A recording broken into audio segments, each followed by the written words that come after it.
Nah, jadi buat kalian yang pengen headphone, wireless headphone yang professional look, casual, punya fitur lengkap, high quality audio, tetapi harganya masih affordable, masuk kantong lo, gue yakin. Nah, headphone ini adalah pilihan yang sangat menarik. Tonton video ini sampai habis, guys. Oke, jadi kalau dari di sini sudah kelihatan jelas ya, semua fitur-fitur terkini flagship headphone itu ada di sini. Salah satunya ada ANC, transparency, fast charging, dan ini guys, jangan lupa high res audio, LDAC. Gue kaget banget, ternyata dia sudah menyertakan casing. Ya, dan ini ya gue bilang, ini ternyata dengan harga segini gak banyak yang ngasih casing dengan seperti ini, dan hard case pula, dan kualitinya bagus banget. Dan yang bikin keren lagi, jadi dia nggak cuma sembarangan kasih. Lu lihat pertama ya, lihat build quality ya. Ini kualitasnya bagus banget guys, sama kayak flagship yang 4 juta 5 jutaan ya. Dan lihat bagian sletingnya itu juga high quality, ada tulisan Earphone. Dan terus yang keren lagi, lihat ini bagian red sletingnya itu tertutupi dengan sangat rapi, dan tuh smooth. Jadi dalamnya itu lu bisa dapat headphone-nya dan aksesoris yang lu pakai, misalnya kabel aux, kabel USB Type-C-nya buat ngecas. Cukup bawa ini doang, dan ini kan hard case, jadi awet banget, tidak bikin headphone lu cepet rusak atau ngekelupas, dan ini easy banget buat dipakai-pakai ya. Bentuknya juga slim, langsung masuk kantong. Yang mana garansinya 18 bulan. Nah, yang tadi gue udah sebut di awal ya, bahwa desain dari Earphone ini tuh sudah professional look ya. Ini kelasnya flagship ya. Build materialnya oke banget, dan ini bisa di folding dan ini bisa diputer-puter ya. Bagian atasnya dulu deh, headbandnya. Ini headbandnya lembut ya. Dan ini soft kulit ya, bahannya soft leather gitu. Ini enak banget buat dipakai, dan feel-nya adem ya, nggak bikin kepala akan capek pastinya. Dan bagian kanan ini made ya, ini ada protection cast plastiknya, dan ini made-nya plastik, tapi bukan plastik yang lemah ya, ini plastiknya yang sturdy nih guys ya. Ya, tadi ini juga bisa ditekuk-tekuk ya, tuh sangat ringkas dan bisa di swivel. Buat kalian yang males atau mau take rest bisa seperti ini. Dan ini armbandnya ada di sebelah kanan aja ya. Oh, nggak kiri kanan deng. Oh, tuh ini bisa di kiri, bisa di kanan. Build materialnya oke. Ini bagian pads-nya lembut juga, soft ya, soft pads juga.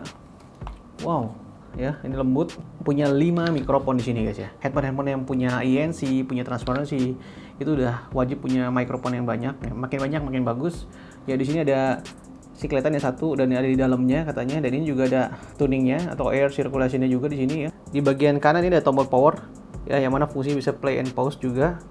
Ini sudah jelas ya, plus minus, volume up, volume down, dan ini shortcut untuk ANC, transparency mode, pindah-pindah mode, dan ini ada jack audionya ya, 3,5 mm tentunya. Ini ada indikator baterai.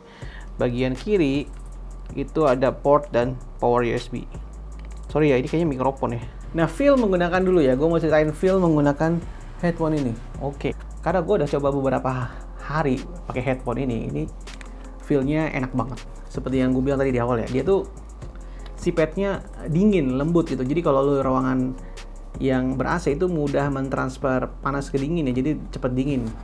Nah gitu ya, apalagi buat orang yang keringetan kayak gue nih, ini tuh bisa lumayan agak nyerap. Dan bentuk earbuds-nya ini nyaman, ringan. Dia masuk seluruh kuping gue, dan even gue pakai kacamata, lu lihat di sini ya, ini rapat. Adjustable-nya enak, nyaman ya, bisa diturutin sesuai selera. Ini cocok sih di kuping gue, maksud gue ini bentuk lingkaran padnya tuh menyesuaikan kuping gue ya. Tapi gue nggak tahu ya kalau kuping kalian ya, karena mungkin ada sebagian orang yang punya desain kuping yang berbeda. Ini tipe headphone yang tidak begitu menekan ya. Gue pribadi tidak seneng terlalu menekan banget gitu ya. Memang pro-nya kalau yang menekan banget tuh passive noise-nya jadi kedap banget gitu ya. Tapi cons-nya akan cepet panas kuping. Nah kalau gue ini agak di soft ya, di middle. Jadi dia nggak terlalu neken, rasa soft-nya. Jadi kalau dipakai lama-lama, kayak gue tadi mau cobain sambil tiduran atau sambil nonton di laptop atau di PC, itu lebih ringan ya, lebih lama awetnya, nggak begitu panas gitu ya. Untuk koneksi ke handphone Android ataupun ke iOS itu nggak ada kendala sama sekali ya, ini gampang banget ya. Bahkan gua nggak pakai aplikasinya pun bisa langsung connect ke Android, dan lu bisa tambahin ke Earphone application, Earphone untuk menggunakan fitur-fitur yang lebih lengkap. Jadi saran gue ya wajib ya lu download ya, bisa melihat settingan dan memilih fitur-fitur yang lebih dalam. Salah satunya sih begitu gue buka, gue langsung muncul update ya. Jadi langsung gue update terbaru ya, itu ada patch, ada software yang terbaru. Jadi saran gue diikutin aja, diupdate aja untuk mendapatkan performa yang maksimal ya. Itu langsung kelihatan indikator baterai ya, baterai level tinggal berapa, dan juga di namanya bisa lo setting ya, bisa lo sesuai dengan selera lo sendiri ya. Dan langsung dipilihkan kepada banyak pilihan-pilihan transparency and ANC mode. Ini biasanya di level flagship ya. Dengan harga yang affordable ini, lo bisa dapetin ambient sound ya, tentu kayak transparency mode. Terus ada wind noise cancellation. Ini kayak hybrid ya kayaknya ya. Kayak biasa ada di fitur-fitur yang headphone 4 jutaan ya, itu bisa reduce noise. Jadi sebenarnya ini kayak hybrid antara ambient sound dan ANC. Dan ini nih, ANC-nya ada 2 level. Jadi ANC-nya tuh dia mungkin mendengarkan keluhan banyak orang ya, bahwa nggak semua orang itu senang ANC, apalagi ANC-nya kuat banget ya. Karena memang kalau di flagship kelas menengah atas itu ANC-nya bisa disetting levelnya ya. Kalau ini ada 2, comfort dan strong ya. Menurut gue ini oke, ada pilihan. Dan karena setelah gue rasain memang yang comfort itu ya sesuai namanya, tidak se-strong ANC. Jadi yang strong ini benar-benar strong banget, bikin ada rasa kedap ya. Dia mengklaim bisa mereduce noise sampai up to 45 decibel ya. Ini klaim yang sangat besar ya. Di bawahnya ada game mode. Nah, ini seperti gue bilang ya, jangan khawatir, game mode ini cocok buat kalian yang gaming juga. Dan ini ya equalizer-nya ya, kalian jangan khawatir, seperti yang gue bilang ya, dia menawarkan banyak opsi-opsi di aplikasinya. Ini ada banyak banget equalizer bawaannya Irfan ya. Mungkin ada sekitar 12 lebih ya, 10 lebih ya. Dan tadi gue udah cobain yang pop. Nah, kita kembalikan dulu ini ke bagian default dulu ya, kita apply. Dan kalau kalian masih belum puas juga, tenang, ini ada equalizer sesuai dengan selera kalian ya. Jadi ini ada custom equalizer yang sudah kalian setting sendiri. Contohnya nih ya, yang gue setting sendiri gitu ya. Nah, seperti ini. Jadi lu nggak usah khawatir nih untuk merubah-rubah tadi. Dan juga ada sound profile. Ini butuh ruangan yang sangat sunyi. Karena kalian tahu ya, kalau sound profile itu kan setiap orang tuh punya desain dan sensitivitas yang berbeda-beda. Nah, Irfan ini menawarkan sound profile yang sesuai dengan selera lo. Jadi ini akan custom sesuai dengan selera lo. Biasanya apa yang dilakukan, dia akan tes dengan surrounding suara sekitar gitu, untuk pengen tahu sensitivitas kita ada di mana, sehingga nanti profile yang dihasilkan dari musiknya tuh lebih personal gitu ya, sesuai dengan karakternya. Nah, terus ini fitur yang menarik yang gue bilang ya, dual connection. Lagi-lagi ya, dual connection ini satu headphone bisa buat 2 device. Gue udah coba ya, ini buat satu ke Android dan satu ke iPhone. Ini bisa dipakai dengan sangat mudah gitu ya. Dan ini, boom, fitur LDAC ya, high res audio. Seperti yang sering gue sampaikan ya, high res audio ini salah satu fitur bare minimum LDAC ya, untuk kodeknya. Dan ini juga kalau misalnya kalian diemin aja, dia bisa mati sendiri. Jadi kalian gak usah pusing, takut baterainya habis ya. Sayangnya cuma 30 menit ya paling minimum ya. Mungkin kalau 10 menit enak kali ya. Mungkin di next update bisa nih. Nah, sorry, gue kelewat. Jadi di apps-nya juga ada customize control ya. Jadi untuk next track, previous track itu bisa dilakukan di sini, dan ini bisa disetting. Misalnya untuk gue mau ganti untuk tap once-nya bukan volume up tapi ke next track, itu bisa ya. Di disable juga bisa.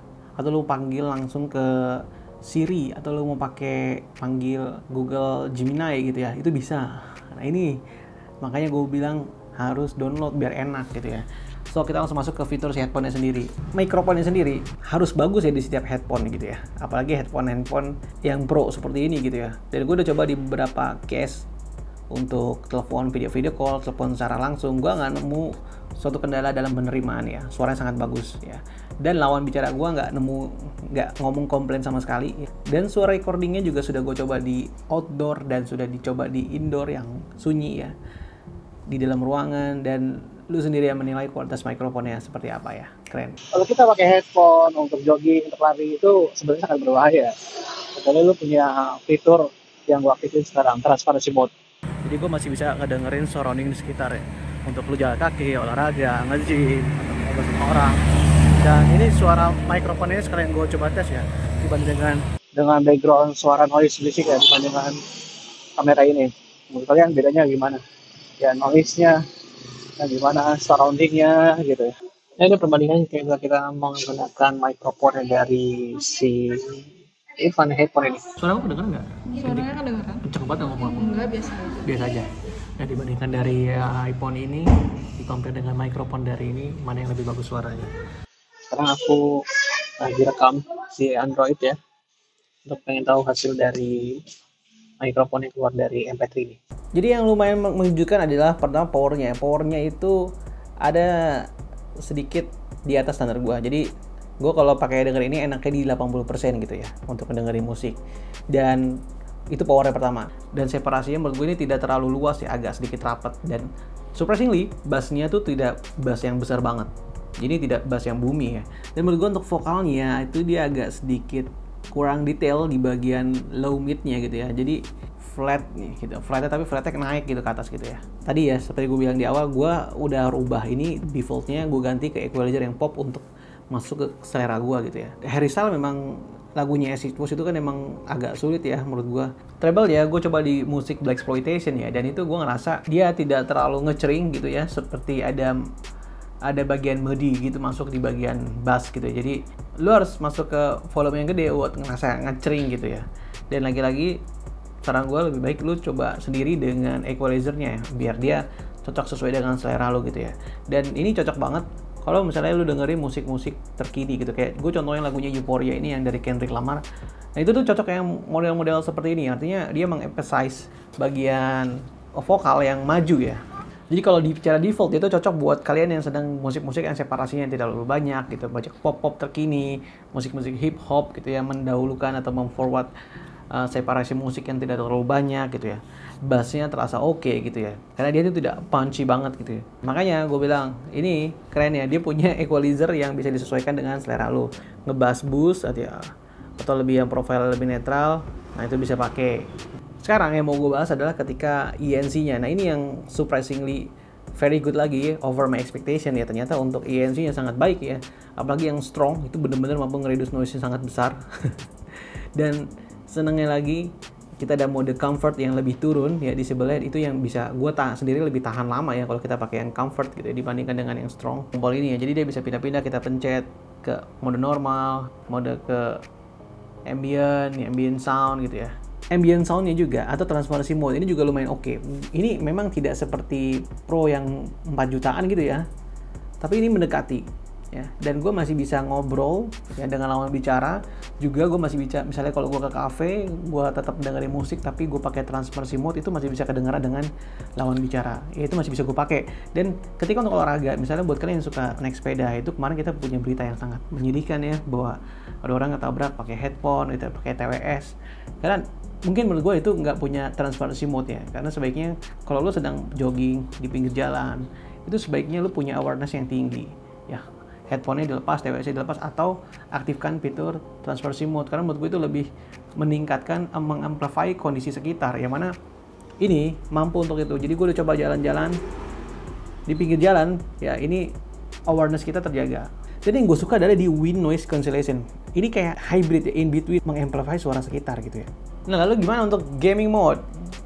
Gaming mode biar kalian sendiri aja deh yang menilai kualitas gamenya gimana ya. Nih kita coba.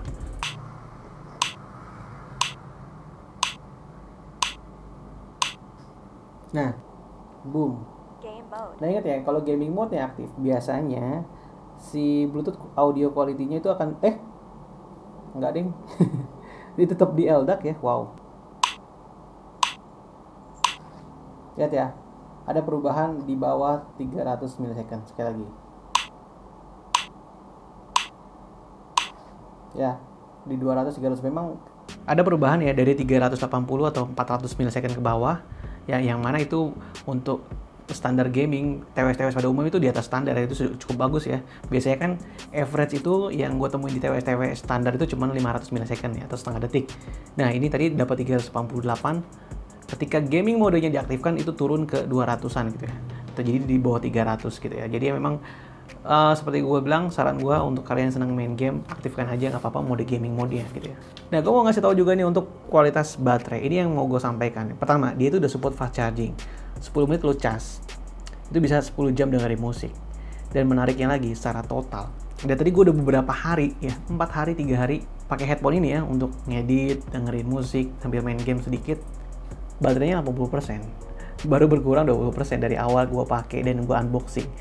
Jadi memang ternyata pas gue cek di klaim ya, dia mengklaim 80 jam, dan ini emang real ya. Gue nggak begitu banyak pakai ENC karena gue pakai di indoor gitu, di rumah. Tapi tentu ketika INC-nya aktif itu akan terus mengurangi ya, dari 80 jam mungkin ke lebih ya. Setelah gue coba beberapa TWS ini, gue merasakan dan menemukan kelebihan dan kekurangannya yang menurut gue signifikan. Pertama, ya mungkin itu jadi pilihan lu untuk menentukan ini. Pertama, kalau lu mau nyari kualitas audio yang flagship tapi dengan harga yang affordable karena fiturnya lengkap ya dan dia affordable, mungkin ini pilihan yang sangat bagus. Kenapa? Pertama, dia punya INC yang sangat baik ya. Itu nilai plusnya. INC dan transparansinya bagus. Terus dia baterainya gede banget, 80 jam. Ini kalau dibandingkan dengan headphone sejenis ya, ini dia lumayan unggul. Terus kedua, dia punya support fast charging dan LDAC ya, high res audio. Jadi buat kalian yang pengen dapetin headphone yang multipurpose untuk desain yang professional look gitu ya, pro mode gitu ya, buat kalian pelajar yang mungkin senang nonton film ya, atau kalian ibu rumah tangga atau enggak bapak rumah tangga yang suka nonton film dan bermain game, ini pun bisa diandalin gitu ya. Pertama dari desain sih, gue senang desainnya elegan ya, dan ini bisa dipakai di banyak occasion ya.